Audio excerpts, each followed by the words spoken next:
नाहन नगर निकाय चुनाव को लेकर भाजपा ने भी पूरी ताकत झोंक दी है। बताया जा रहा है कि भाजपा प्रदेश अध्यक्ष डॉक्टर राजीव बिंदल और सांसद सुरेश कश्यप ने कांग्रेस सरकार पर जमकर निशाना साधा है। दोनों नेताओं ने आरोप लगाया है कि प्रदेश में कांग्रेस सरकार आने के बाद विकास कार्य ठप हो गया है। साथ ही भाजपा ने नगर निकाय चुनाव से पहले ही अपनी जीत का दावा कर दिया है।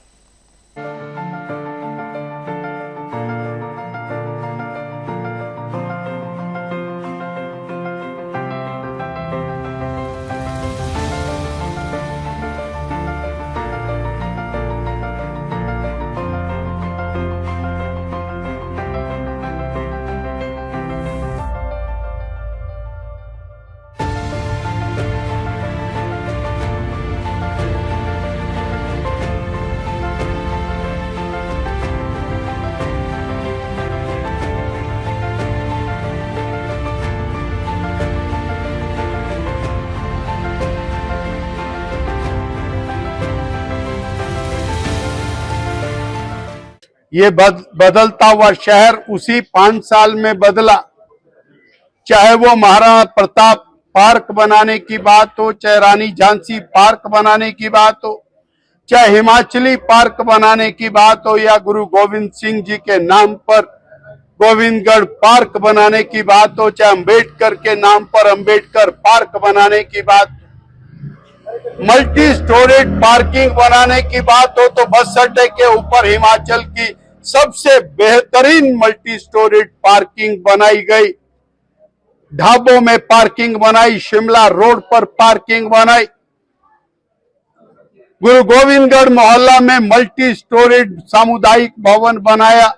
गुरु रविदास मोहल्ला में मल्टी स्टोरेज रविदास भवन बनाया और वाल्मीकि मोहल्ले में वाल्मीकि भवन बनाया। वो खंडरात, जिन खंडरात में नशे के अड्डे थे, वार्ड नंबर 4, 5 और 3 के बीच में, उनको तोड़कर वहां पर भव्य बारात घर बनाना था। परंतु वर्तमान की 3.5 साल की सरकार ने एक फुटी कौड़ी भी शहर को नहीं दी है। ये शहर पिछड़ता हुआ जा रहा है। वो मेडिकल कॉलेज जो शहर की शान के रूप में खड़ा हो रहा था, जिससे हजारों लोगों को रोजगार मिल रहा था, उस मेडिकल कॉलेज को ताले जड़ दिए इन्होंने 3.5 साल में। और आज तक उसका जवाब नहीं आया कि 3.5 साल में 261 करोड़ जो आदरणीय जेपी नड्डा जी ने, मोदी जी ने दिए थे, वो कहां पाए। 2024 में 70 करोड़ रुपया और नर्सिंग कॉलेज के लिए दिया, 20 करोड़ माता और शिशु अस्पताल के लिए दिया। वो पैसा कहां पाया? मरीज परेशान है। कांग्रेस ने परेशानी को बहुत ज्यादा बढ़ा दिया।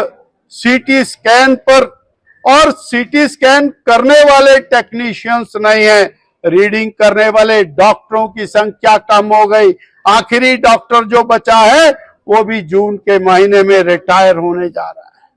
डॉक्टरों की संख्या कम हो गई। इमरजेंसी मेडिकल सर्विसेज कोलैप्स कर गई। इमरजेंसी मेडिकल सर्विसेज के अंदर जो डॉक्टर थे वो यहां से छोड़कर चले गए। नाहन तेज गति से आगे बढ़ रहा था, विकास के मामले में बढ़ रहा था।